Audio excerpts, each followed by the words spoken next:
Ik zit nu op Kamernet. En hoeveel kamers ben er in Deventer? Met een budget van €400 per maand zit ik nu op 3 kamers in Deventer. Dus voor €400 in de maand is dat alles zoals je vinden kan. 3 kamers. Ja, op dit moment wel, ja.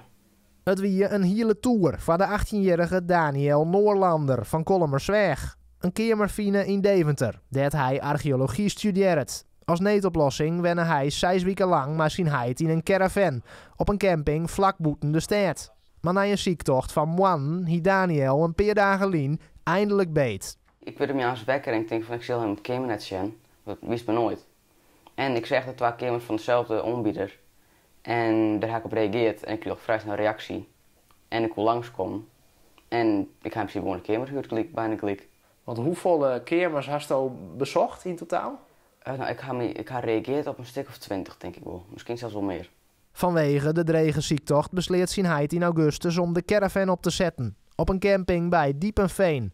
Het waar, dat zie het mij. Maar de ziektocht van Daniel hield net volle langer door matten. Ik zag wel op tegen sneeuw en regen en storm. En ik denk, ja, hoe moet dat dan? Maar gelukkig is het allemaal goed gekomen.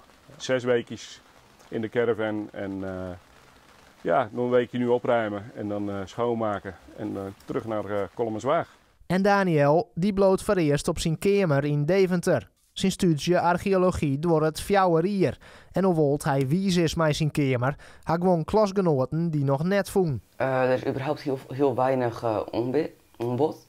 En de tweede studenten die hier vorig jaar gingen die online les, dus die ben ik nu ook op zoek naar een kamer. Dat is wel echt een groot probleem waar eigenlijk wordt iemand worden, want dit zal niet stoppen nou, dit zal altijd zo blijven.